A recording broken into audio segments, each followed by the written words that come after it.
Hello दोस्तों, स्वागत है आपका मेरे YouTube चैनल देवभूमि ज्ञान दर्पण में। तो उत्तराखंड इतिहास की जो सीरीज हमने शुरू कर रखी है, इसमें आज हम देखेंगे उत्तराखंड का इतिहास जानने के प्रमुख स्रोत और उत्तराखंड का प्राग ऐतिहासिक काल। जैसा कि आप जानते हैं, उत्तराखंड इतिहास के लिए हम लोग BS नेगी जी की पुस्तक को कवर कर रहे हैं और उसी के अकॉर्डिंग हम टॉपिक वाइज आगे चल रहे हैं। इससे रिलेटेड कुछ वीडियोज़ मैं पहले भी अपने चैनल पर डाल चुका हूँ। अगर आपने उन्हें नहीं देखा तो प्लेलिस्ट में जाके पहले उन्हें चेक करें और उसके बाद इस वीडियो को देखें। तो चलिए स्टार्ट करते हैं। इससे पहले मैं आप लोगों से माफ़ी चाहूँगा कि मैं प्रॉपर वीडियोस नहीं दे पा रहा हूँ, क्योंकि आप जानते होंगे अभी पटवारी का फिजिकल और डॉक्यूमेंट वेरिफिकेशन चल रहा है। तो इसी के चलते मुझे अपने डॉक्यूमेंट्स बनाने में और फिजिकल में थोड़ा सा समय लग रहा है, तो इस कारण से मैं प्रॉपर वीडियोज़ नहीं दे पा रहा हूँ। लेकिन प्रयास रहेगा कि आपका आगामी वीडियो वीपीडीओ एग्ज़ाम और सचिवालय रक्षक एग्ज़ाम से पहले पहले उत्तराखंड इतिहास और उत्तराखंड परीक्षावाणी की संक्षिप्त की वाली जो सीरीज है उसको मैं कवर कर पाऊँ। तो चलिए आगे बढ़ते हैं, स्टार्ट करते हैं आज की वीडियो। अगर आपको वीडियोज़ पसंद आती हैं तो ज़्यादा से ज़्यादा इन्हें शेयर भी कर दीजिए, ठीक है। तो देखें, सबसे पहले तो हम देखेंगे उत्तराखंड का इतिहास जानने के स्रोत क्या क्या हैं, किस प्रकार से हम इतिहास को जान सकते हैं, किससे हमें पता चलता है कि प्राचीन काल में यहाँ पे मनुष्य निवास करते थे। तो देखें, किसी भी जगह का आपने इतिहास देखना है, चाहे आप भारतीय इतिहास की बात कर रहे हैं या फिर उत्तराखंड का इतिहास देख रहे हैं, तो इतिहास जानने के मेनली आपके दो ही स्रोत होते हैं, ठीक है। पहला स्रोत होता है आपका पुरातात्विक स्रोत और दूसरा आता है आपका साहित्यिक स्रोत। तो कहीं भी इतिहास अगर आपने पढ़ना है तो इतिहास को जानने के लिए मुख्यतः दो प्रकार के स्रोत आएंगे। पुरातात्विक कहने का अर्थ हुआ कि जो आपको लिखित रूप में नहीं मिलता है, ठीक है, यानी कि जहाँ से आपको कोई ना कोई ऐसे सबूत मिलते हैं जिससे ये पता चलता है कि मनुष्य निवास करता था। जैसे कोई उपकरण हो सकता है, जैसे आपको रहने की जगह हो सकती है, कोई चित्र हो सकते हैं, ठीक है, कोई आपका इमारत हो सकती है इस टाइप की चीज़ें, या फिर कोई कुआं है। तो इस प्रकार के सबूत को कहा जाता है पुरातात्विक साक्ष्य। जबकि साहित्यिक स्रोत में क्या आता है, कोई भी लिखित सामग्री जिससे कि हमें उस समय के लोगों के या फिर उनके रहन सहन, समाज, संस्कृति आदि के बारे में जानकारी मिलती है, तो उन्हें साहित्यिक स्रोत कहा जाता है। तो मैंने यहाँ पे हल्का सा एक डिवीजन बनाया हुआ है, आप भी अपनी बुक में ऐसे ही बना सकते हैं। तो देखिए, उत्तराखंड के इतिहास के दो स्रोत हैं। पहला है पुरातात्विक। पुरातात्विक स्रोत को तीन भागों में यहाँ पे बांटा गया है इतिहास के कालखंडों में: प्राग ऐतिहासिक काल, आद्य ऐतिहासिक काल और ऐतिहासिक काल। तो प्राग ऐतिहासिक कालीन जो उपकरण हैं या फिर प्राग ऐतिहासिक कालीन जो पुरातात्विक साक्ष्य है वो क्या क्या होंगे देखते हैं। तो सबसे पहले आएंगे आपके पाषाण उपकरण, यानी कि मनुष्य के इतिहास का जो सबसे प्राचीन युग है, या फिर आप कहें कि मानव इतिहास का प्रथम चरण जो है वो होता है आपका पाषाण युग, क्योंकि हमें उसी युग से मानव के रहन सहन, मानव के अस्तित्व की जानकारी मिलती है, ठीक है। तो यहाँ पे जो सबसे पहला उपकरण मिलेंगे वो मिलेंगे पाषाण के उपकरण। और इसके बाद हम देखते हैं दूसरी चीज़, शैलाश्रय। कहने का अर्थ है कि मनुष्य शुरुआत में आपका केवल आंखें तक और घुमंतु था, शिकार करता था, भोजन करता था और एक जगह से दूसरी जगह घूमता था, स्थायी नहीं था। लेकिन धीरे धीरे मनुष्य में स्थायित्व आया। जब मनुष्य में स्थायित्व आया तो शुरुआत में उसने सीधे बहुत अच्छे घर नहीं बना लिए, उसने गुफाओं में रहना शुरू किया। तो जिन गुफाओं में वो रहा उन्हीं गुफाओं को कहा गया शैलाश्रय। और जिन गुफाओं में मनुष्य रहा उसमें उसने अपने टाइम पास करने के लिए या फिर अपने मनोरंजन के लिए कुछ चित्र बना दिए उसकी दीवारों पे, जिन्हें शैल चित्र कहा जाता है। तो दूसरा आएगा आपका शैलाश्रय एवं शैल चित्र। और तीसरा है आपका, देखिए इसमें ओखली। ओखली क्या होते हैं कि बड़े से पत्थर पे, जैसे अभी ओखल होते हैं धान कूटने वाले ओखल, तो इसके समान कुछ गड्ढे पाए गए हैं। इन्हीं गड्ढों को आपका ओखली और पुरातत्व की भाषा में इन्हें कप मार्क्स कहा जाता है, ठीक है। तो इनके बारे में हम पढ़ेंगे। फिर आद्य ऐतिहासिक कालीन अगर हम पुरातात्विक स्रोत देखें तो इसमें आते हैं आपके लौह और ताम्रोपकरण। पहले प्राचीन युग में पाषाण उपकरण है, आगे चलकर इन्होंने धातु की खोज की। और आप जानते होंगे सबसे पहली जो धातु यूज की थी मनुष्य ने वो थी आपकी तांबा, ठीक है। तो फिर उसके बाद लोहा भी इनने खोज लिया था। उत्तर वैदिक काल में मेनली लोहे की खोज हुई थी, ठीक है। तो आपका लोह और ताम्र उपकरण आएंगे इसमें। उसके बाद आपके आते हैं PGW। तो PGW कहने का अर्थ है आपका पेंटेड ग्रे वेयर्स, यानी कि चित्रित धूसर मृदभांड आप लोग कह सकते हैं। तो जब मनुष्य स्थायी हो गया था, उसने अपने लिए घर बना लिए, झोपड़े बना लिए या फिर गुफाओं में रह रहा है, तो इसने धीरे धीरे खेती भी शुरू की, ठीक है, पशुओं को पालना भी शुरू किया। तो खेती शुरू की तो अन्न उगा होगा, उसको खाने के लिए इन्हें बर्तन चाहिए थे। तो बर्तन बनाने के लिए इनके पास धातु थी नहीं, ये पाषाण युग में जी रहे थे। तो इन्होंने क्या किया, मिट्टी से बर्तन बनाना शुरू किया, उन्हीं को कहा गया आपका मृदभांड। और जैसे जैसे मनुष्य का विकास हुआ तो मृदभांड के आकार में, रूप रंग में परिवर्तन होता गया और उनमें उसे और अच्छा दिखाने के लिए इन्हें चित्रकारी भी की। तो ऐसे मृदभांड कहलाए चित्रित धूसर मृदभांड। इसके बाद आपके समाधान। अब मनुष्य स्थायी हो चुका है, कहीं पर रह रहा है तो वहाँ पर जीवन पूरा व्यतीत करेगा, उसके बाद डेथ भी होगी उसकी। मृत्यु के बाद यहाँ पे देखा गया कि इन मनुष्यों ने मृत शरीर को अलग अलग तरीके से, एक तरीके से दफनाया, ठीक है। दफनाने में थे, जलाते थे या फिर अन्य चीज़ें करते थे, यानी कि वहाँ पे समाधान के भी साक्ष्य देखे गए हैं, ठीक, अलग अलग टाइप के समाधान। फिर आते हैं आपके ऐतिहासिक स्रोत। तो ऐतिहासिक में आपका ऐसे स्रोत रखे जाएंगे जो क्या होंगे, कहीं ना कहीं से हमें लिखित रूप में मिलते हैं और उसको हम पढ़ पाएँ। इस प्रकार के जो स्रोत हैं वो आपके आएंगे ऐतिहासिक में। लेकिन इस ऐतिहासिक और साहित्यिक में अंतर क्या हुआ? साहित्यिक में तो हुआ कि आपका कॉपी किताब में कहीं पे लिखा होगा, कोई विवरण दिया होगा, पूरी कहानी दी होगी, ठीक है। लेकिन यहाँ पे जो ऐतिहासिक विवरण हम देखेंगे जिसमें कि पुरातत्व रखा जाता है, तो इसमें आपके आएंगे जैसे कुछ मुद्राएं हैं। अब मुद्राओं में क्या होगा, ज़्यादा से ज़्यादा किसी का नाम लिखा होगा या फिर कोई डेट लिखी होगी या फिर कोई चित्र अंकित किया होगा, ठीक है। लेकिन उससे हमें पता चला कि इस युग का ये मुद्रा है और इस युग में इस प्रकार का रहन सहन था, इस प्रकार की संस्कृति थी, या फिर ये राजा था, इतने सन से इतने सन तक रहा, ये सारी चीज़ें। ऐसे अभिलेख हैं, जैसे अशोक के अभिलेख है। अशोक के अभिलेख से हमें क्या पता चला कि अशोक जैसा कोई राजा था और उसने क्या किया था, अपनी जनता को कुछ सूचना देने के लिए, कुछ निर्देश देने के लिए एक शिलालेख खुदवाया था, ठीक है। तो इस प्रकार की चीज़ें जो हैं ये आपकी पुरातात्विक स्रोत के अंदर ही रखी जाती हैं, साहित्यिक स्रोत में ही नहीं आएंगी, ठीक है। तो इसमें पुराभिलेख हैं, जैसे अशोक के अभिलेख, ठीक है। ऐसे ही मुद्राएं हैं, स्मारक हैं, ठीक है, स्मारक कला, रेखा या फिर आकृति चित्र हैं, या फिर शासनादेश या लेख हैं। कोई शासनादेश दिया किसी राजा ने और उसको सभी जनता तक पहुंचाने के लिए कहीं पे उसे उकेर दिया गया या फिर किसी पत्र पे उसे लिख दिया गया, चिपकाया गया, ठीक है, जैसे पैम्पलेट चिपकाते हैं, तो ये सब भी आएंगे पुरातात्विक स्रोत के अंदर। अब हम देख लेंगे साहित्यिक स्रोत। तो साहित्यिक स्रोत में आपका दो प्रकार का साहित्य आएगा, या तो भारतीय साहित्य हो सकता है या अभारतीय साहित्य। भारत के लोगों ने भारत में रहकर भारत के लोगों के लिए लिखा है, तो वो सारा कहलाएगा आपका भारतीय साहित्य, ठीक है। जिसमें कि आपका अलग अलग टाइप आएंगे, जैसे धार्मिक साहित्य, धर्मनिरपेक्ष साहित्य और लौकिक साहित्य। अब ये क्या होते हैं?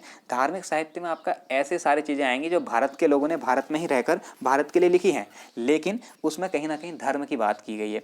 हो सकता है कि वो आपका ऋग वैदिक धर्म हो सकता है आपका ब्राह्मण धर्म हो, ठीक है, या फिर हो सकता है आपका कोई अन्य धर्म हो, जैसे बौद्ध धर्म है, जैन धर्म है। तो भारत में जो धर्म चले, इनसे संबंधित जो सामग्री मिलेगी वो धार्मिक साहित्य में आएगी। इसमें मेनली आपके वेद, पुराण, उपनिषद, ब्राह्मण ग्रंथ सारी चीज़ें आती हैं। बौद्ध धर्म, जैन धर्म से संबंधित सभी ग्रंथ आएंगे, ठीक है। दूसरा धर्मनिरपेक्ष साहित्य। तो धर्मनिरपेक्ष में आएंगे जिनका धर्म से कोई संबंध नहीं है लेकिन भारत में रची गई हैं, जैसे कि मैंने कह दिया राजतरंगिणी, ठीक है, कलहण की पुस्तक है। ऐसे हमने कह दिया जैसे अभिज्ञान शाकुंतलम, आपने पढ़ा होगा, अभिज्ञान शाकुंतलम की रचना जो है कण्वाश्रम में हुई थी, वो अब उत्तराखंड में है, तो उत्तराखंड की जानकारी मिली अभिज्ञान शाकुंतलम में, तो हमारे लिए साहित्यिक स्रोत हो गया। लेकिन उसमें कहीं भी धर्म की बात नहीं कही है, उसमें ब्राह्मण धर्म, शैव धर्म या फिर मुस्लिम धर्म या किसी भी धर्म के बारे में नहीं लिखा है, ठीक है। तो वो आपका धर्मनिरपेक्ष साहित्य में आएगा। तीसरा होता है लौकिक साहित्य। लौकिक साहित्य में आपके जनरली जो आपने सबसे ज़्यादा सुना होगा वो आते हैं आपके पवाड़े, जागर जो होते हैं, ठीक है। आप लोग घरों में जागर होते हैं, जागर गाए जाते हैं, तो उनका कोई लिखित विवरण तो नहीं मिलता है, लेकिन वो पीढ़ी दर पीढ़ी सुनकर ही और बोलकर ही चले आ रहे हैं, तो उन्हें भी आपका एक तरीके से साहित्यिक स्रोत में रखा जाता है, क्योंकि उससे पता चलता है कि उस समय पे कौन राजा थे, उनके कौन से पुत्र हुए, उनने क्या काम किए यहाँ पे, ठीक है, उनके साथ क्या घटना घटी, ये सारी चीज़ें उसमें वर्णित होती हैं। दूसरा आता है अभारतीय साहित्य। अभारतीय मतलब जान ही गए होंगे आप लोग, जो भारत का नहीं है, यानी कि भारत की महिमा को सुनकर, भारत के बारे में सुनकर आप लोग जानते होंगे कि भारत को सोने की चिड़िया कहा जाता था।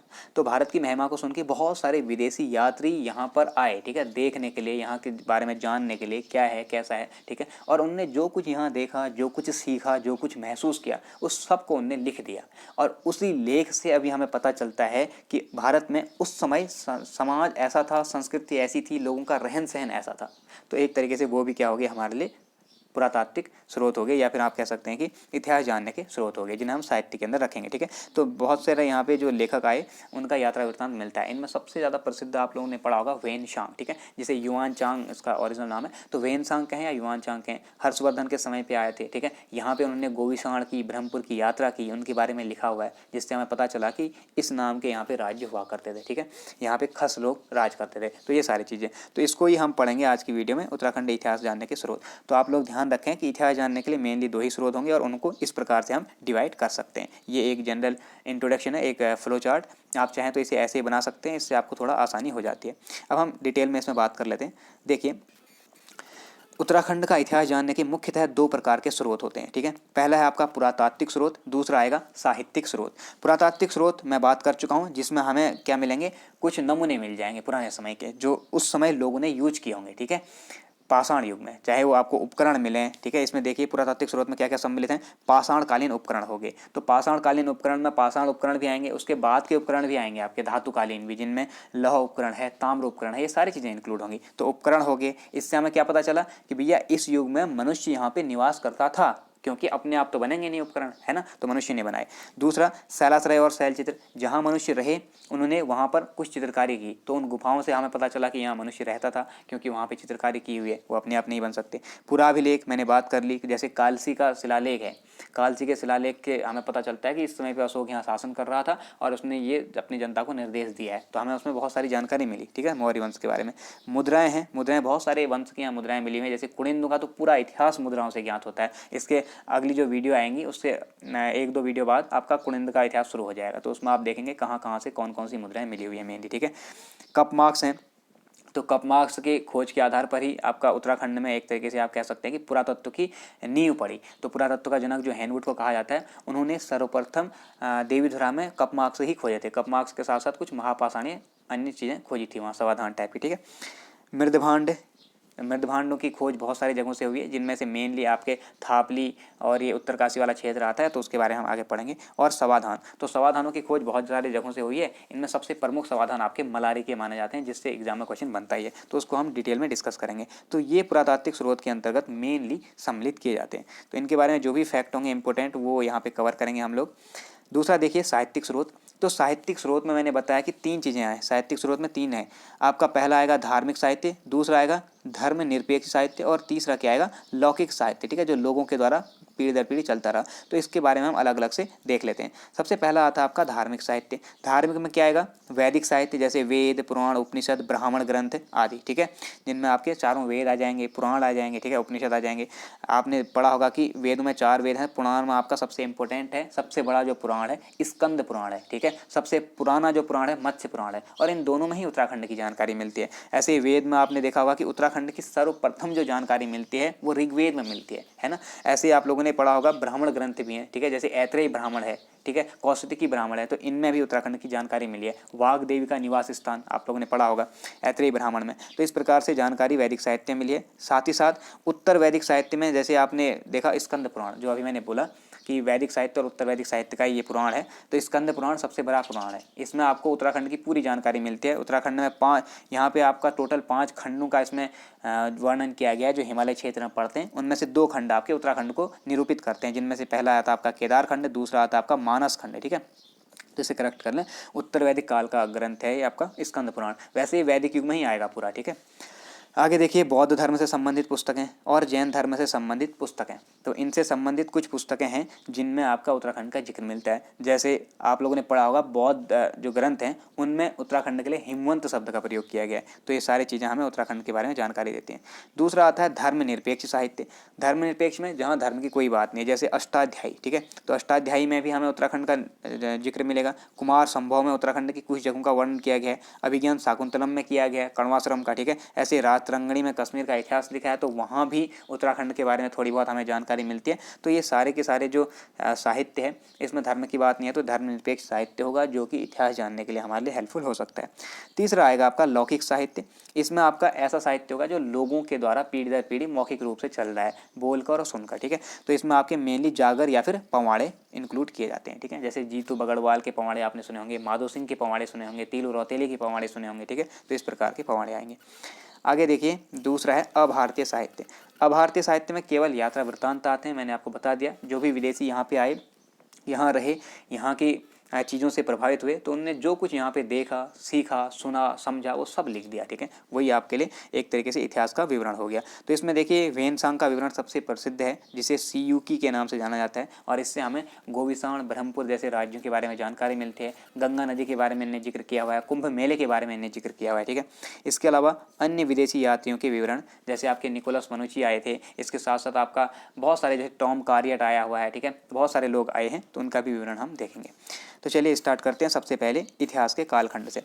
तो उत्तराखंड के इतिहास के कालखंड को अगर हम देखें तो आप लोगों ने इसमें तो नहीं दिया हुआ है BS नेगी में, लेकिन इसके बाद हम लोग उत्तराखंड इतिहास के लिए अजय राव सीरीज को चलाएंगे, जो कि वीडियो एग्जाम के लिए बहुत ही ज़्यादा महत्वपूर्ण होगी। तो इसको खत्म होते ही मैं उत्तराखंड के इतिहास के लिए अजय राव सीरीज चलाऊँगा, उसे आप लोग ज़रूर फॉलो करें, क्योंकि वो बहुत ज़्यादा महत्वपूर्ण है और उसमें बहुत डिटेल दी हुई है। तो उनके अनुसार जो उत्तराखंड का इतिहास है, उत्तराखंड के इतिहास को मेनली 3 युगों में बांटा जा सकता है। प्राग ऐतिहासिक काल, आद्य ऐतिहासिक काल और ऐतिहासिक काल, 3 काल होंगे। प्राग ऐतिहासिक कहने का अर्थ क्या होता है, इतिहास का एक ऐसा कालखंड जिसके बारे में ये तो हमें पता चला कि मनुष्य यहाँ पे निवास करता था, यानी कि मनुष्य का अस्तित्व था, लेकिन इसका कहीं भी किसी भी प्रकार का लिखित विवरण उपलब्ध नहीं। तो लिखित विवरण के आधार पर ही इतिहास के काल को 3 खंडों में बांटा जाता है, ये आप लोग ध्यान रखेंगे, ठीक है। पहला प्राग ऐतिहासिक जो खंड होगा, इसमें लिखित विवरण का कोई साक्ष्य नहीं मिलता, यानी कि कोई भी लिखित किसी भी प्रकार का प्रमाण नहीं मिलेगा, उसे कहेंगे हम प्राग ऐतिहासिक काल। लेकिन हमने इसे इसलिए इंक्लूड किया क्योंकि यहाँ पे आपको पुरातत्व संबंधी जानकारी जरूर मिलती है, जिससे पता चलता है कि मनुष्य का अस्तित्व था। जैसे उपकरण मिल गए, जैसे आपको गुफाएं मिल गई, जैसे आपको शैल चित्र मिल गए, ठीक है, तो वो है, लेकिन लिखित विवरण नहीं होगा। दूसरा आद्य ऐतिहासिक काल, ये आपका इतिहास का ऐसा कालखंड होता है जहाँ पे लिखित विवरण तो मिला है लेकिन उसे पढ़ा नहीं जा सका है, ठीक है, अभी तक पढ़ नहीं पाए हम लोग, तो उसे कहेंगे आद्य ऐतिहासिक काल। तो ये ऐसे काल को इंडिकेट करेगा जो कहीं पे हमें किसी गुफा के दीवार पे या फिर किसी पत्थर पे या फिर किसी औजार पे हमें मिल गया लिखा हुआ है। जैसे आपने पढ़ा होगा सिंधु घाटी सभ्यता। सिंधु घाटी सभ्यता में मैंने बताया था हिंदी की वीडियो में कि उसमें जो लिखा हुआ है उसमें कुछ इस प्रकार से जानवरों के, पक्षियों के, पत्तियों के, इस प्रकार के चित्र बनाए गए हैं, ये उनने लिखा है। अब इसका अर्थ हमें नहीं पता कि ये क्या कहना चाह रहे हैं। तो ये लिपि तो है बट इस लिपि का अर्थ हम नहीं समझ पाए, इसलिए ये लिपि हमारे लिए भाव चित्रात्मक लिपि है, तो इसे हमने माना ऐसा काल जहाँ का लिखित विवरण है लेकिन उसे पढ़ा नहीं गया है, तो ये होता है आद्य ऐतिहासिक काल। तो ध्यान रखें, सिंधु घाटी सभ्यता जो है मुख्यतः वो आद्य ऐतिहासिक युगीन सभ्यता है, ना कि प्राग ऐतिहासिक कालीन। और तीसरा आता है ऐतिहासिक काल। तो ये आपका ऐसा काल है इतिहास का जिसका लिखित विवरण उपलब्ध है और साथ ही साथ उसे पढ़ा भी जा चुका है, चाहे वो किसी भी लिपि में हो, ब्राह्मी हो, खरोष्टी हो, ठीक है, अरमाइक लिपि हो, कोई भी है, हमने उसे देखा भी, हमें लिखित विवरण मिला भी और हम उसे पढ़ भी पाए, तो वो आएगा आपका ऐतिहासिक काल के अंतर्गत। और इसके अंतर्गत सारी की सारी चीज़ें आती हैं। जैसे मुगल काल है, मुगल काल के बारे में आपको विभिन्न पुस्तकें मिलेंगी जिनसे पता चलता है कि ये राजा थे, इनने ये काम किए, इनमें ये कमियाँ थी, ये अच्छाई थी, ठीक है, ये सारी चीज़ें, तो ये आ जाएगा ऐतिहासिक काल में। अब आपका जो प्राग ऐतिहासिक काल है, इस प्राग ऐतिहासिक काल को मुख्यतः आपका क्या कहा जाता है, इसे कहा जाएगा पाषाण काल, ठीक है, आप लोगों ने पढ़ा ही होगा, इसे पाषाण काल के नाम से जाना जाता है। और यही पाषाण काल पुरातत्व की दृष्टि से मानव इतिहास का पहला चरण माना जाता है, मानव इतिहास का प्रथम चरण, शुरुआत मानी जाती है, ठीक है। लेकिन इस पाषाण काल को उत्तराखंड के एक इतिहासकार मदन मोहन जोशी, ध्यान रखना, मदन मोहन जोशी जी ने इस पाषाण काल को भी 3 खंडों में बांटा है। कौन कौन से? निम्न पुरा पाषाण काल, ठीक है, इसके बाद मध्य पुरा पाषाण काल और उच्च पुरा पाषाण काल में बांटा है। तो उत्तराखंड में आपका निम्न पुरा पाषाण कालीन उपकरण मिले हुए हैं, मध्य पुरा पाषाण कालीन उपकरण एक जगह से मिले हुए हैं, लेकिन उच्च पुरा पाषाण कालीन उपकरण कहीं से भी प्राप्त नहीं हुए हैं। ये बहुत महत्वपूर्ण फैक्ट है, ध्यान में रखेंगे आप लोग, ठीक है। तो चलिए आगे चलते हैं, एक एक करके इन कालखंडों को देख लेते हैं। पहला आता है प्राग ऐतिहासिक काल, अर्थात सीधे भाषा में आप कहेंगे पाषाण काल। तो लिखा हुआ है, देखिए, प्राग ऐतिहासिक मानव की गतिविधियों के प्रमाण उत्तराखंड में विभिन्न रूपों में मिले हैं, ठीक है। जो कौन कौन से रूप हैं, निम्नलिखित हैं। पहला है आपका पाषाण युगीन उपकरण के रूप में। जैसा कि मैंने बताया, मदन मोहन जोशी जी ने इस पाषाण काल को 3 भागों में बांटा, निम्न पुरा पाषाण, मध्य पुरा पाषाण और उच्च पुरा पाषाण। और आपको जो यहाँ पे उपकरण मिले हैं वो निम्न पुरा पाषाण के मिले हैं और केवल मध्य पाषाण काल के मिले, ठीक है। बट उच्च पुरा पाषाण काल के उपकरण आपको उत्तराखंड के या फिर मध्य हिमालय के क्षेत्र में कहीं भी देखने को नहीं मिले। ये महत्वपूर्ण फैक्ट है। तो देख लेते हैं कि पुरा पाषाण कालीन उपकरणों में जो निम्न पुरा पाषाण कालीन उपकरण है वो कहाँ से मिले हैं। तो उत्तराखंड में पाषाण युगीन उपकरण 4 स्थानों से प्राप्त हुए हैं। ये ध्यान रखेंगे, ये आपके निम्न पुरा पाषाण काल के, इसे मैं इंक्लूड करना भूल गया, तो आप लोग यहाँ पे लिख लेना निम्न पुरा पाषाण काल, ठीक है। जैसा कि मैंने बताया 3 टाइप होंगे, निम्न, मध्य और उच्च। तो निम्न पुरा पाषाण कालीन जो आपके उपकरण हैं 4 जगह से मिले हैं। कौन कौन सा? पहला है यमुना घाटी से, और यमुना घाटी में कौन सा क्षेत्र? कालसी के समीप, ठीक है। दूसरा है अलकनंदा घाटी जो कि श्रीनगर के समीप यानी कि पौड़ी गढ़वाल में। तीसरा पश्चिमी रामगंगा घाटी जो कि अल्मोड़ा जनपद से मिले हैं। और चौथा है खुटानी नाला वाला क्षेत्र, खुटानी नाला के समीप नैनीताल जनपद से। तो इन 4 जगहों से आपको मिलते हैं निम्न पुरा पाषाण कालीन उपकरण। मध्य पुरा पाषाण कालीन उपकरण की बात करें तो ये उत्तराखंड में केवल एक जगह से मिले हैं, वो है आपका अलकनंदा घाटी श्रीनगर से। इतना आप लोग ध्यान रखेंगे, ठीक है। केपी नौटियाल जी ने खोजे हुए हैं। और ध्यान रखें कि ये निम्न और मध्य पुरा पाषाण कालीन जो उपकरण हैं इनकी खोज उत्तराखंड में डॉक्टर केपी नौटियाल और डॉक्टर यशोधर मठपाल जी ने की हुई है, ठीक। तो इतना ध्यान रखेंगे। आगे चलिए, इसमें इंक्लूड किया हुआ है यशोधर मठपाल जी ने नैनीताल में खुटानी नाला से पाषाणकालीन उपकरणों की खोज की। तो ये इन्हीं की बात कर रहे हैं, ठीक है। तो चाहे निम्न पुरा पाषाण हो या फिर मध्य पुरा पाषाण, तो इन दोनों ने ही किए। एक तो है यशोधर मठपाल जी, दूसरे आपके केपी नौटियाल जी, ठीक है। तो इनने यहाँ पे उपकरणों की खोज की हुई है। आगे चलते हैं, दूसरी चीज़ें आती हैं शैलाश्रय, जिनसे हमें पाषाण काल में उत्तराखंड में मनुष्य के अस्तित्व का पता चलता है। तो शैलाश्रय एवं शैलचित्र में देखें तो अल्मोड़ा के कालामाटी और मल्ला पैनाली नामक स्थान पर प्राग ऐतिहासिक कालीन शैलचित्र मिले हैं। तो इसका मतलब हुआ जो आपका एक काला माटी डीना पानी श्रृंखला है, ये एक पर्वत श्रृंखला है जिस पर ऐसे स्थान मिले हैं जहाँ पे कि हमें क्या मिले, कुछ गुफाएं मिली हैं और उन गुफाओं में कुछ चित्रकारी मिली हुई है। ठीक है, तो इनके बारे में हम डिटेल में देखेंगे। अगला देखिए, उत्तरकाशी के यमुना घाटी में हुडली नामक स्थान से नीले रंग के शैलचित्र प्राप्त हुए हैं। ये क्वेश्चन यूके ट्रिपल के द्वारा पहले बनाया जा चुका है, तो आगे भी बन सकता है, इंपॉर्टेंट है। नीले रंग के जो शैलचित्र मिले हैं गुफा में, वो कहाँ से मिले हैं, उत्तरकाशी से। और उत्तरकाशी के भी किस स्थान से, हुडली नामक स्थान से। ये बहुत महत्वपूर्ण है, पूछेगा तो ये वाला पूछेगा, ठीक है, हुडली से, तो इसको ध्यान में रखेंगे। अब हम देख लेते हैं कि शैलाश्रय और शैलचित्र उत्तराखंड में कहाँ कहाँ से कौन कौन से मिले हुए हैं। ठीक, तो देखिए पहला आता है आपका लाखो गुफा। सभी ने लाखो गुफा के बारे में सुना ही होगा, बहुत ही महत्वपूर्ण गुफा है और उत्तराखंड में पुरापाषाणकालीन उपकरणों की पुरापाषाणकालीन जो शैलाश्रय हैं इनकी पहली खोज इसे माना जाता है। ठीक है, और ये किसने कहा है, डॉक्टर मदन मोहन जोशी, जिन्होंने 3 खंडों में बांटा। इनके अनुसार उत्तराखंड में प्राचीन मानव की गतिविधियों के जो प्रमाण हैं वो शैलाश्रय हैं, और शैलाश्रय की पहली खोज है कौन सी, ये लाखो गुफा। तो देख लेते हैं लाखो गुफा की खोज कब हुई थी, 1968 ईस्वी में हुई है, और किसने की है, डॉक्टर MP जोशी। अब मदन मोहन जोशी अलग हैं लेकिन MP जोशी अलग हैं, इनका नाम होगा पूरा माहेश्वर प्रसाद जोशी। ठीक है, याद रखेंगे कि लाखो गुफा की खोज किसने की है, माहेश्वर प्रसाद जोशी जी ने, जबकि लाखो गुफा या शैलाश्रय को उत्तराखंड में प्राचीन मानव की गतिविधियों के प्रथम प्रमाण किसने कहा है, ये कहा है डॉक्टर मदन मोहन जोशी जी ने। ठीक है, आगे देखिए लाखो गुफा कहाँ पड़ती है, तो लाखो गुफा आपका अल्मोड़ा जनपद में बाड़े छीना के निकट दल बैंड पर स्थित है, जहाँ पर सुयाल नदी बहती है। तो सुयाल नदी के दाएं तट पर ये दल बैंड वाले क्षेत्र में बाड़े छीना के पास स्थित है, जो कि अल्मोड़ा जनपद में पड़ता है। आगे देखिए, लाखो गुफा में पशुओं और मानवों के रंगीन शैलचित्र मिले हैं, तो बहुत ज़्यादा महत्वपूर्ण है, क्वेश्चन बनता है किसके शैलचित्र कहाँ से मिले हैं, तो पशु और मानव के यहाँ पे रंगीन चित्र मेनली मिले हुए हैं। ठीक है, जिन शैलचित्रों में 3 प्रकार के रंगों का प्रयोग हुआ है, वो 3 प्रकार के रंग कौन से मेनली, इसमें आपका आता है सबसे पहले तो आता है आपका सफ़ेद रंग। ठीक है, हाँ सफ़ेद, इसके बाद आता है आपका गेरुआ या गुलाबी रंग, गेरुआ या फिर गुलाबी रंग, और तीसरा आता है आपका काला रंग। ठीक है, तो इस प्रकार से सीक्वेंस वाइज यहाँ पे 3 रंगों का प्रयोग मिलता है आपको मेनली। आगे चलें, लाखो गुफा में मिले शैल चित्रों की तुलना कुछ विद्वान भीमबेटका के शैलाश्रयों से करते हैं। भीमबेटका आपने सुना होगा, मध्य प्रदेश के रायपुर जिले में भीमबेटका नामक एक शैलाश्रय है, जिसको माना जाता है कि भारत में प्राग ऐतिहासिक कालीन या पाषाण युगीन जो लोग थे उन्होंने इस शैलाश्रय में चित्रकारी की है, और ये सबसे बेहतरीन चित्र हैं। यहाँ पे बहुत सारे पर्यटक भी जाते हैं, तो इन्हीं शैलाश्रयों से तुलना की जाती है लाखो गुफा के शैल चित्रों की। तो डायरेक्ट क्वेश्चन बन सकता है कि लाखो गुफा के किस गुफा के शैलाश्रयों की या फिर शैल चित्रों की तुलना भीमबेटका शैल चित्रों से की जाती है, तो ध्यान रखेंगे लाखो गुफा। ठीक है, 1968। आगे देखिए, यहाँ पे जो आपका शैलाश्रय मिला हुआ है ये नागफनी के आकार का है, एक नागफनी के आकार का भव्य शैलाश्रय यहाँ से प्राप्त हुआ है, ध्यान रखेंगे। ठीक, लाखो गुफा के शैल चित्रों का मुख्य विषय, ये बहुत ज़्यादा महत्वपूर्ण है, पहले भी कई बार एग्जाम में बन चुके हैं इस प्रकार के क्वेश्चन कि उस शैलाश्रय के जो शैल चित्र हैं उसका मुख्य विषय क्या है, तो इस प्रकार के आपके क्वेश्चन बनते हैं, इसलिए ध्यान में रखना है।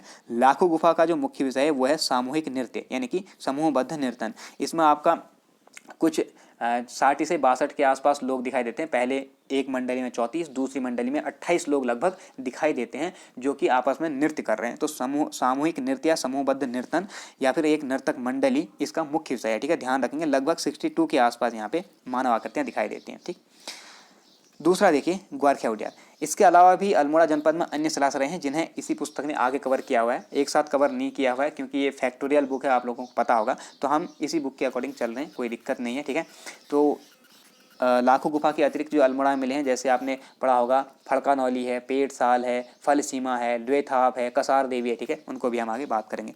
दूसरा देखिए महत्वपूर्ण ग्वारखिया उद्यान, ग्वारखिया कहाँ से मिला हुआ है, चमोली जनपद से। तो ग्वारखिया गुफा या उद्यान, इसको पुरातत्वविदों की नज़रों में लाने का श्रेय दिया जाता है राकेश भट्ट जी को। तो श्री राकेश भट्ट ने सबसे पहले ग्वारखिया उद्यान को खोजा और पुरातत्वविदों को इसके बारे में सूचना दी, तो ये क्वेश्चन बन सकता है, ध्यान में रखें।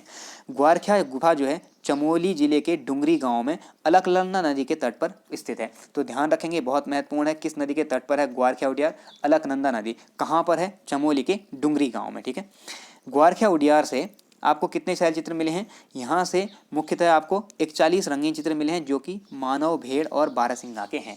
तो इसमें आपको मानव भी दिखाए गए हैं, मानव आकृतियाँ हैं कुछ, और बाकी पशुओं की आकृतियाँ, पशुओं में भेड़ और बारहसिंगा की आकृतियाँ मिलती हैं।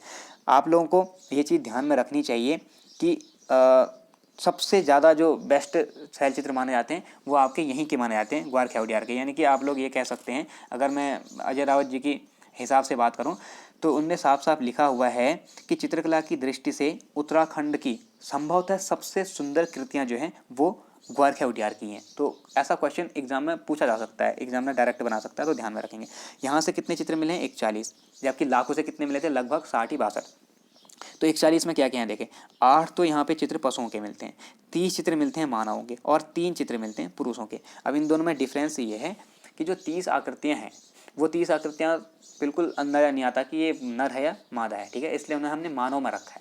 जबकि ये 3 जो हैं ये क्लियरली पता चलता है कि पुरुषों की आकृतियाँ हैं, तो इसलिए इनको अलग से रखा हुआ है। तो टोटल आप लोगों से पूछा जाता है कि अगर मानव आकृतियाँ कितनी मिली हैं, कुल मानव आकृतियाँ, तब आप ध्यान रखें भैया 33 मिलेंगी, ठीक है, 30 ये हैं और 3 पुरुषों की हैं। गलती से भी ये मत करना कि वहाँ पे 30 लगा दिया आप लोगों ने। आपसे अगर पूछा जाए कि ग्वारखा उडियार से कुल मानव आकृतियाँ कितनी मिली हैं, तो ध्यान रखेंगे 33 और पशु आकृतियाँ 8, ठीक है, टोटल हो गया 41। आगे देखिए ग्वारखा का मुख्य विषय क्या है पूछा जाएगा, ठीक है। तो ग्वारखा उडियार जो है या ग्वारखा शैलचित्र जो है इसका मुख्य विषय है पशुओं को हांका देकर घेरना या पशुओं को हांका देकर भगाना। तो यहाँ पे दिखाया गया है कि मनुष्य जो है पशुओं को भगा रहा है, ठीक है, या फिर उनको इकट्ठा कर रहा है, ये समझ नहीं आता। तो हांका देकर भगाना या फिर हांका देकर घेरना इनका मुख्य विषय रहा है ग्वारखा उडियार का। कुछ लोग जानना चाहेंगे कि ग्वारखा उडियार को ग्वारखा उडियार क्यों कहा गया। तो देखें अजय रावत जी की पुस्तक के अनुसार अगर बताएं तो स्थानीय लोग जो हैं वो मानते हैं कि गोरखा शासन काल में गोरखों ने गाँव को लूटा और उसके लूट में जो भी माल प्राप्त हुआ उस माल को, संपत्ति को छिपाने के लिए यहाँ पे एक शैलाश्रय की स्थापना की गई या फिर एक गुफा बनाएगी जिसे उन्हीं के नाम पे ग्वारखा उडियार कहा गया। लेकिन वहाँ की जांच करने पर पता चलता है कि ना तो वहाँ पे माल छिपाने जैसी कोई जगह है और ना ही कोई उडियार जैसी चीज़। वहाँ पे सिर्फ एक धारीदार चट्टान है पीले रंग की जिसमें कि लाल और गुलाबी रंग से चित्र आंके गए हैं। इसी कारण से संभवतः सबसे सुंदर कृतियाँ मानी जाती हैं उत्तराखंड की। तो ये चीज़ आप लोग ध्यान में रखना, ठीक है। तो ये मुख्य विषय है। इसके अलावा मैं आप लोगों को एक चीज़ और बताना चाहूँगा, यहाँ पे आप लोग ध्यान रखेंगे जो लाखों उडियार है, ठीक है, लाखों उडियार में अगर आपसे पूछा जाता है कि ज्यामितीय चित्रण कहाँ से मिला हुआ है, तो ज्यामितीय चित्रण लाखों उडियार से मिला है जिसमें आपकी रेखाएं और बिंदु, ठीक है, इस प्रकार से, या फिर आपके त्रिभुज, चतुर्भुज, इस प्रकार की आकृतियां मिली हुई हैं। तो छिपकली की आकृति होगी, बहुपदीय छिपकली, लंबे लबादे पहने हुए वस्त्र पहने हुए जो मनुष्य हैं, और साथ ही साथ आपको ज्यामितीय आकृतियां कहाँ से मिली हैं पूछा जाएगा तो लाखों उडियार से याद रखना, ठीक है। ये एग्जाम में बन चुका है, अभी ध्यान आया तो आपको बता दिया। आगे देखें, यहाँ से ग्वारखा उडियार से मनुष्यों को त्रिशूल आकार में अंकित किया गया। तो ये बहुत ही ज़्यादा महत्वपूर्ण फैक्ट हो जाता है। डायरेक्ट क्वेश्चन बन जाएगा कहाँ दिखाया गया है त्रिशूल आकार में, तो आप लोग ध्यान रखेंगे ग्वारखा उडियार में, ठीक है। तीसरा देखते हैं किमनी गांव। तो ये भी आपका चमोली जिले में स्थित एक शैलाश्रय है। किमनी गांव चमोली के थराली के पास स्थित है, चमोली में थराली नामक स्थान पर। और किस नदी की घाटी में है? पिंडर नदी घाटी में। महत्वपूर्ण क्वेश्चन बन सकता है घुमा के थोड़ा, ठीक है। यहाँ से हल्के सफेद रंग से चित्रित हथियार एवं पशुओं के शैलचित्र प्राप्त हुए। तो ये महत्वपूर्ण फैक्ट है। सीधा क्वेश्चन बनेगा कि किस जगह से या किस शैलाश्रय से सफेद रंग के हथियार और पशुओं के शैलचित्र मिले हैं, तो ये आपका हो जाएगा किमनी गांव जो कि चमोली में स्थित है। नेक्स्ट देखिए मलारी गांव। तो मलारी गांव जो शैलचित्र है ये गढ़वाल विश्वविद्यालय द्वारा 1983 और 2001 में इसका सर्वेक्षण किया गया। लेकिन इससे पहले आप लोग ध्यान रखेंगे 1956 में सर्वप्रथम मलारी में सवाधानों की खोज की थी शिव प्रसाद डबराल जी ने, जिन्हें चारण भी कहा जाता है। ये शायद आप लोगों ने सुना होगा, ठीक है। और इसकी सूचना जब सर्वेक्षण विभाग को दी गई तब जाके सर्वेक्षण विभाग ने, गढ़वाल विश्वविद्यालय के सर्वेक्षण विभाग द्वारा 1983 और 2001 में मलारी में 2 बार यहाँ पे जाँच की गई।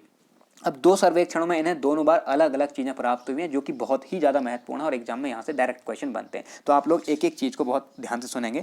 सबसे पहले ध्यान रखें शिव प्रसाद डबराल ने 1956 में सबसे पहले मलारी में सवाधानों की खोज की थी, ठीक है। अब देख लेते हैं चमोली जिले के सुदूर तिब्बत सीमा पर स्थित है ये मलारी गांव। अब यहाँ से क्या क्या मिली है देख लें, ठीक है। तो देखिए जो पहला सर्वेक्षण था, पहला सर्वेक्षण 1981 में जो किया गया गढ़वाल विश्वविद्यालय द्वारा, इसमें इन्हें सबसे पहले तो मिला एक पशु का संपूर्ण कंकाल, ठीक है। जबकि दूसरे सर्वेक्षण में अंतर आएगा, वहां पे मनुष्य का कंकाल मिलेगा। तो एक पशु का संपूर्ण कंकाल मिला हुआ प्रथम सर्वेक्षण में। और इसके साथ साथ क्या मिला है, इस पशु को जहाँ पे इस पशु की बॉडी मिली उसी के साथ लोहे का साक्ष्य मिला, यानी कि यहाँ पे भाले की नोक मिली है, ठीक है। तो माना जाता है कि इसी भाले से शायद पशु की हत्या की होगी।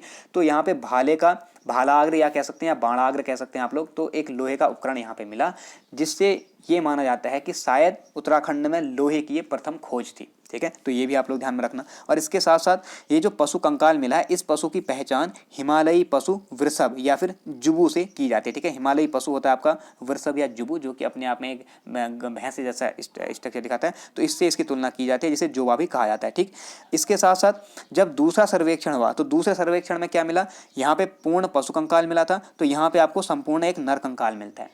यहाँ पर पशु कंकाल के साथ लोहे का प्रथम साक्ष्य मिला था, जो कि भाले का नोक थी या फिर बाण की नोक थी। तो यहाँ पे आपको नर कंकाल के साथ 5.2 किलो के सोने का मुखौटा मिलता है। ठीक है, सोने का मुखौटा है, 5.2 kg का है, तो इसका मतलब बहुत ज़्यादा कीमती यहाँ पे मुखौटा है। और इसके साथ साथ आपको मिट्टी के बर्तन मिले हुए हैं। ठीक है, कांसे का यहाँ पे कटोरा मिलता है, और इसके साथ साथ यहाँ पे कुछ कुतुब मिलते हैं। कुतुब क्या होता है, ये चीज़ ध्यान से समझें, इंपॉर्टेंट है, क्वेश्चन बन सकता है। कुतुब कहने का मतलब एक पॉटरी है। ठीक है, पॉट जैसी चीज़ है, कुछ इस प्रकार का ये पॉट होगा, और इसमें यहाँ पे हत्था लगा हुआ है इस प्रकार से पकड़ने के लिए, साथ ही साथ यहाँ पे इनमें टोंटी भी बनी हुई है। तो इस प्रकार की संरचनाएं मिली। माना जाता है कि ये मध्य कुतुब थे। मध्य कुतुब कहने का अर्थ हुआ मदिरा पान करने के लिए, शराब पीने के लिए जो यूज होते थे, इस टाइप के। तो इनमें से एक बहुत फेमस है, एक ऐसा कुतुब मिला है जो कि पॉलिशदार है, और उसके हत्थे पर ये वाले क्षेत्र में मोनाल का सुंदर चित्र बनाया गया है। तो डायरेक्ट क्वेश्चन बन सकता है कि मोनाल के सुंदर चित्र युक्त कुतुब कहाँ से प्राप्त हुआ। ध्यान रखेंगे, मलारी गाँव के समाधानों से या मलारी चमोली से। ठीक है, और इसके साथ साथ मिट्टी के बर्तन यानी कि मृत्ति का पात्र, कांसे का कटोरा, चम्मच, ये सारी चीज़ें भी यहाँ से मिली हुई हैं। आगे देखें, यहाँ से प्राप्त बर्तन जो है पाकिस्तान की स्वात घाटी के शिल्प के समान थे। इससे पहले मैंने आपको बताया था ताम्र उपकरणों की पहली खोज जो हुई थी बहादुराबाद नहर खोदते समय हुई थी। बहादुराबाद से मैंने बताया था कि इन्हें ताम्र उपकरण मिले थे प्लस मृदभांड मिले थे, हमने बात की थी वहाँ पे। और वो मृदभांड जो थे वो लोहित मृदभांड थे, ये ध्यान रखना, गैरिक मृदभांड नहीं है, लोहित मृदभांड है। ठीक है, और यहाँ से भी आपको मृदभांड मिले हुए, मिट्टी के बर्तन मिले हैं, लेकिन दोनों की ही बनावट अलग अलग है। बहुत ज़्यादा महत्वपूर्ण क्वेश्चन, डायरेक्ट क्वेश्चन बनेगा कि मलारी के समाधानों से प्राप्त जो मृदभांड हैं उनकी तुलना किससे की जाती है, तो पाकिस्तान की स्वात घाटी के शिल्प के समान है। ठीक है, जबकि अगर यहाँ बहादुराबाद से प्राप्त मृदभांडों की बात आएगी तो इनकी तुलना की जाती है हस्तिनापुर के गैरिक मृदभांडों से। ठीक है, ये तो पाकिस्तान के मृदभांडों से की जा रही है मलारी के, जबकि बहादुराबाद के मृदभांडों की तुलना की जाती है हस्तिनापुर के गैरिक मृदभांडों से। तो ये दोनों ही महत्वपूर्ण फैक्ट हैं, पूछा जाएगा यहाँ से किसकी की जाती है, वहाँ से किसकी की जाती है, तो दोनों आप ध्यान में रखेंगे। आगे चलिए, मलारी गांव से काले और धूसर रंग के मृदभांड और हत्थे युक्त कुतुब मिले, तथा मोनाल का चित्र युक्त कुतुब भी यहीं से मिला, जिसे आगरा भेजा गया था। इनने डायरेक्ट लिखा हुआ है, तो बहुत महत्वपूर्ण है मोनाल के चित्र युक्त कुतुब। और कुतुब क्या होता है मैंने आप लोगों को दिखा दिया। आगे चलिए, शिव प्रसाद डबराल ने 1956 ईस्वी में नीति घाटी के मलारी गांव से मंडलाकार समाधानों की खोज की, जिन्हें राहुल सांकृत्यायन ने खस जाति के समाधान बताया था। देखिए, राहुल सांकृत्यायन जी जो हैं, ये आपके इतिहासकार हैं महान। ठीक है, तो इन्होंने हिमाचल प्रदेश के एक क्षेत्र लिप्पा, ठीक है, कौन सा क्षेत्र था, लिप्पा से कुछ समाधियों की खोज की थी। और लिप्पा से प्राप्त जो समाधियाँ थी वो कुछ मंडलाकार गर्त जैसी थी, यानी कि गोल गोल गड्ढे बनाए थे, चाहे वो पहाड़ में बनाए हों या फिर ज़मीन में बनाए हों, इस तरीके से, या गुफाएं काट के बनाए हों। ठीक है, तो पत्थर काट के या फिर पहाड़ को काट के बनाई हुई गुफाएं थी, जिनमें मनुष्यों को औंधा या फिर घुटने मोड़कर लिटाया गया था। तो इन्होंने बताया कि ये जो समाधियाँ हैं ये खस जाति की समाधियाँ हैं। लेकिन जब शिव प्रसाद डबराल ने माणा घाटी, नीति घाटी के मलारी गाँव से मंडलाकार गर्त वाली समाधियाँ खोजी, तो राहुल सांकृत्यायन ने कहा कि इन समाधियों की जो तुलना है वो लिप्पा की समाधियों से की जा सकती है, इनमें समानता है, इसलिए ये समाधियां भी किस जाति की होंगी, खस जाति की। तो डायरेक्ट यहां से क्वेश्चन बन सकता है कि मलारी की समाधियों को किसने खस जाति की समाधियां कहा या खस जाति का समाधान कहा है, तो ध्यान रखेंगे राहुल सांकृत्यायन जी ने। ठीक है, आगे देखें, मलारी गांव के जो समाधान है पहाड़ी को काटकर बनाए गए थे। जैसा कि मैंने बताया, पहाड़ी को काटकर क्या बना दिया, गड्ढा, गोल गड्ढा बना दिया, उसमें शव को डाल दिया। और इन समाधानों में जो शव थे इन्हें घुटने मोड़कर औंधे मुंह लिटाया गया है, ये बहुत महत्वपूर्ण है। इसीलिए राहुल सांकृत्यायन ने कहा कि ये खस जाति की विशेषता है। ठीक, तो ये थे आपके समाधान मलारी के। आगे देखिए अल्मोड़ा के समाधान। तो अल्मोड़ा में यानी पश्चिमी रामगंगा घाटी में जितनी चीज़ें खोजी हैं उनके खोज का श्रेय मुख्यतः यशोधर मठपाल को जाता है। ये हम पहले ही बात कर चुके हैं।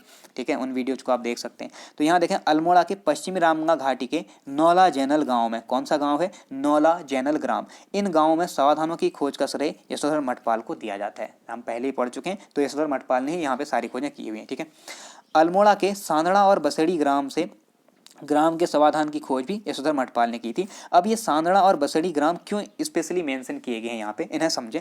मैंने आपको बताया था कि सांदड़ा जो ग्राम है यहाँ से कुछ समाधान मिले हुए हैं जिन्हें कहा जाता है आपका शिष्ट बरियल या शिष्ट समाधान। दूसरे हैं बसड़ी ग्राम जहाँ से आपको मिले हैं अर्ण बरियल। ठीक है, अब ये दोनों क्या होते हैं ये थोड़ा समझने वाली बात है। शिष्ट बरियल क्या होता है कि पत्थरों को, चौड़े चपटे पटाल टाइप के पत्थरों को ऐसे रख के एक पेटी बनाई जाती है जिसमें कितने लगेंगे, लगभग 6। एक तल में रख गया और 2 इस साइड 2 इस साइड, 4 हो गए, एक 5 हो गया, एक ऊपर से ढक्कन 6। तो 6 पटाल आपने पकड़े और उनका एक पेटी बना दी जैसे आम की सेब की पेटी होती है, और उसमें 100 को रख दिया। तो इसे कहा जाएगा प्रस्तर पेटिका यानी कि पत्थर की पेटी। इसे ही कहा जाता है शिष्ट समाधान। जबकि अर्ण समाधान का मतलब होता था एक बहुत ही बड़ा सा घड़ा यहाँ पे बना दिया। ठीक है, 55-56 से लेके 70 सेंटीमीटर के व्यास तक का एक बड़ा घड़ा बना दिया मिट्टी का, और उस घड़े के अंदर 100 रख दिया। ठीक, ऐसे बैठा दिया, तो उसे कहा जाता था आपका घट समाधान या अर्ण बरियल। तो ये दोनों विशेषताएं हैं जो कि अल्मोड़ा के सांदणी और बसेड़ी ग्राम से मिले हुए हैं, जिनकी खोज यशोधर मठपाल ने की। तो महत्वपूर्ण है, आपसे क्वेश्चन बन सकता है कि शिष्ट और अर्ण बरियल कहाँ से प्राप्त हुए हैं। ठीक,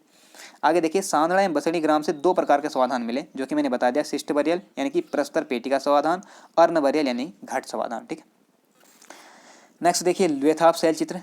तो हमने बात की अल्मोड़ा जनपद से सिर्फ लाखों ही नहीं, उसके साथ साथ फलसीमा, द्वेथाप, पेटसाल, फड़कानौली, बहुत सारी चीज़ें मिली हैं, कसार देवी। ठीक है, तो उनके बारे में बात हो रही है। द्वेथाप शैल चित्र जो है, जैसा कि नाम से पता चलता है, द्वेथाप, थाप मतलब होता है ऐसे हाथ से कोई छाप लगाना। ठीक है, हाथ का छाप, और लवे मतलब होता है लहू। तो लहू यानी कि रक्त के, जो रक्त से चित्र बनाए होंगे उन्हें कहा जाएगा आपका द्वेथाप एक तरीके से। ठीक है, तो देखिए द्वेथाप अल्मोड़ा जिले में स्थित शैलाश्रय है और यहाँ से लाल रंग से चित्रित 3 शैलाश्रय प्राप्त हुए हैं। महत्वपूर्ण फैक्ट है, जैसा कि मैंने बताया लवे मतलब लहू होता है, तो लाल रंग से यहाँ पे चित्रित होंगे, और ये क्वेश्चन बन चुका है आपके एग्जाम में। ठीक है, यानी कि लाल रंग से चित्रित शैलाश्रय कहाँ से मिले हैं करके। द्वेथाप का अर्थ होता है रक्त चित्र। ठीक है, तो ये भी आप लोग ध्यान में रखेंगे। अब एक खास बात थी कि जो द्वेथाप था और लाखू गुफा दोनों ही अल्मोड़ा में है और दोनों लौ से शुरू होते हैं, द्वेथाप और लाखू। और कमाल की बात थी कि लाखू गुफा के सुदूर पूर्व में द्वेथाप गुफा थी। तो अजय रावत जी मानते हैं कि शायद द्वेथाप और लाखू गुफा के लोगों के मध्य संवाद होता होगा या फिर कोई सांस्कृतिक जो है आदान प्रदान चलता होगा यहाँ पे। ठीक है, तो ऐसा क्वेश्चन कभी बन सकता है कि किन 2 गुफाओं के मध्य जो है जो आमने सामने होने के कारण आदान प्रदान होता था या फिर बातचीत होती थी, संवाद होता था, इस टाइप की चीज़ें। तो लाखू और द्वेथाप दोनों अल्मोड़ा में। यहाँ पे लिखा है कि द्वेथाप के शैल चित्र में मानव को शिकार करते हुए और हाथ में हाथ डालकर नृत्य करते दिखाया गया है। महत्वपूर्ण, बहुत ज़्यादा इंपॉर्टेंट फैक्ट पूछा जा सकता है। मानव को शिकार करते दिखाया, इसलिए शिकार करने में खून निकलेगा और उसी खून से ने चित्रकारी की, इसलिए कहा गया द्वेथाप। ठीक है, तो मानव को शिकार करते और हाथ में हाथ डालकर नृत्य करते हुए दिखाया गया, कहाँ, द्वेथाप गुफा में। अगला है पेटसाल और फड़कानौली। तो जैसा कि मैंने बताया ये भी अल्मोड़ा में ही है। फड़कानौली की खोज 1985 में यशोधर मठपाल ने, क्योंकि रामगंगा घाटी में है। पेटसाल की खोज 1989 में यशोधर मठपाल ने, क्योंकि रामगंगा घाटी में है। ठीक है, तो यहाँ की खोज सब यशोधर मठपाल ने की हुई है। ध्यान रखेंगे, कंफ्यूज नहीं होना है कि 1985 तो पौसे 85 पौसे पेटसाल, ऐसा नहीं करना है। थोड़ा सा डिफरेंस है यहाँ पेटसाल और फड़कानौली में। 85 में फड़कानौली है और 89 में पेटसाल है, ये थोड़ा अंतर पड़ गया, इसे आप लोग ध्यान में रखेंगे। ठीक है, और फड़कानौली लंबा सा नाम है तो यहाँ से मिले हैं आपके 3 शैलाश्रय, पेटसाल छोटा नाम है तो यहाँ से मिले हैं 2, तो इतना भी ध्यान रखेंगे। अब इनके बारे में कुछ महत्वपूर्ण चीज़ें देख लेते हैं। फड़कानौली की खोज 1985 में, पेटसाल की 1989, ध्यान रखेंगे।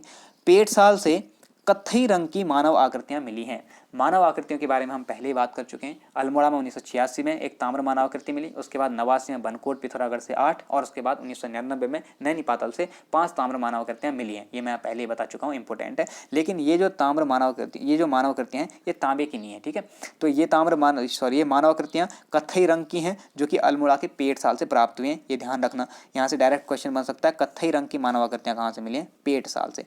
ये दोनों स्थल सुयाल नदी के प्रवाह क्षेत्र में स्थित हैं और अल्मोड़ा के फड़कानौली में 3 शैलाश्रयों की खोज हुई, तो ये मैं बता चुका हूँ। आगे चलते हैं, फल सीमा। फल सीमा यानी कि फल मिलना। आप लोगों ने तपस्या की तभी जाके फल मिलेगा, चाहे वो आप पढ़ाई में तपस्या कर रहे हैं, चाहे आप लोग फिजिकल में तपस्या करें, चाहे आप लोग किसी अन्य क्षेत्र में करें। जब तक आप तपस्या नहीं करेंगे तब तक आपको फल नहीं मिलेगा। तपस्या करना कहने का मतलब क्या है, योग करना। ठीक है, तो ध्यान रखेंगे सीधे सीधे, योग और नृत्य मुद्रा में जो मानव आकृतियाँ मिली हैं या फिर मानव चित्र मिले हैं वो कहाँ से मिले हैं, फल सीमा अल्मोड़ा से मिले हुए हैं। जब योग या तपस्या करेंगे तभी फल मिलेगा, ऐसे ध्यान रखना। तो अल्मोड़ा के फल सीमा से, यहाँ फल सीमा में 2 चट्टानें हैं जिन पर 2 कप मार्क्स बने हैं।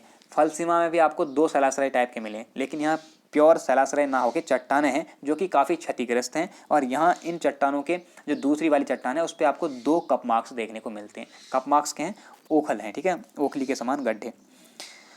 लेकिन इन कप मार्क्स की क्या यहाँ पे विशेषता थी, क्यों मनुष्य इनका यूज करता था, क्यों बनाता था, इस बात से अभी तक हम अनभिज्ञ हैं, हमें पता नहीं है, ठीक है। आगे चलिए बनकोट। तो बनकोट से देखिए पिथौरागढ़ जनपद में पड़ता है। यहाँ से 8 ताम्र मानव आकृतियाँ मिली हुई हैं। अब तांबे की ये मानव की आकृतियाँ हैं तो कहाँ से मिली हैं, बनकोट से। लेकिन मैंने आपको बताया था कि पहली ताम्र मानव आकृति अल्मोड़ा से मिल चुकी है 1986 में, जो कि एक ही थी सिर्फ, ठीक है। बनकोट के ताम्र आकृतियों की खोज 1989 में हुई थी और बनकोट से प्राप्त उपकरण को अल्मोड़ा के राजकीय संग्रहालय में रखा गया है। यहीं पे मैंने आप लोगों को बता दिया है कि जो ताम्र उपकरण है, इस ताम्र उपकरण में पहला आपका 1986 में मिला है अल्मोड़ा से, ठीक है, जो कि मिला है केवल एक। दूसरा मिला है आपको 89 में, जो अभी लिखा आपने बनकोट, ठीक है, ये आपको मिला है यहाँ से 8 ताम्र मानव आकृतियाँ। और तीसरा मिला आपको 99 में, जो कि नैनी पातल पिथौरागढ़ से मिला है, यहाँ से 5 ताम्र मानव आकृतियाँ मिली हुई। तो ये मानव आकृतियों का एक सीक्वेंस है। ताम्र उपकरणों की खोज राज्य के बनकोट, पिथौरागढ़ एवं बहादुराबाद, हरिद्वार में अन्य स्थानों से भी हुई है। तो मैंने आप लोगों को बता दिया, ठीक है। वैसे ताम्र उपकरण जो है इसकी पहली खोज बहादुराबाद ही मानी जाती है, जहाँ पे 1951 में नहर खोदते समय ताम्र उपकरण मिले थे और इनके साथ गैरिक मृदभांड मिले थे, जिसकी तुलना कहाँ से की जाती है, हस्तिनापुर के गैरिक मृदभांडों से, ठीक है। और 1953 में फिर यज्ञदत्त शर्मा जी ने यहाँ पे खुदाई करके कुछ पाषाण उपकरण और उनके साथ वही ताम्र मानवाकृतियाँ वही जो मृदभांड थे वो खोजे। तो इससे पता चला कि ये जो संस्कृति है, यहाँ पे आपको ताम्र मानवाकृति मिल रही है, प्लस क्या मिल रहा है आपको, पाषाण आकृतियाँ मिल रही हैं, यानी कि पाषाण उपकरण मिल रहे हैं। तो इससे पता चलता है कि ये जो संस्कृति थी ये ताम्र पाषाणिक संस्कृति रही होगी। तो आपसे क्वेश्चन ऐसे भी बनाया जा सकता है कि उत्तराखंड के किस स्थल से ताम्र पाषाणिक संस्कृति के प्रमाण मिले, ये आपको बुक्स में कहीं नहीं मिलेगा। तो आपने खुद समझना है कि ताम्र पाषाणिक संस्कृति के प्रमाण बहादुराबाद, हरिद्वार से प्राप्त होते हैं, ठीक है। तो ये था आपका हिस्ट्री का 3rd पार्ट, जिसमें हमने BS नेगी जी की जो हिस्ट्री की सीरीज है उसका 3रा पार्ट देखा। वीडियो कैसी लगी कमेंट करके ज़रूर बताएं, और अगर वीडियो पसंद आ रही हैं तो ज़्यादा से ज़्यादा शेयर कर दीजिए, और चैनल को पहली बार आए हैं तो चैनल को सब्सक्राइब करके बेल आइकन को दबाइए, जिससे कि आपको लेटेस्ट नोटिफिकेशन मिलते रहते हैं। तो आप से मिलते हैं नेक्स्ट वीडियो में, तब तक अपना ध्यान रखें, स्वस्थ रहें, मस्त रहें, थैंक यू।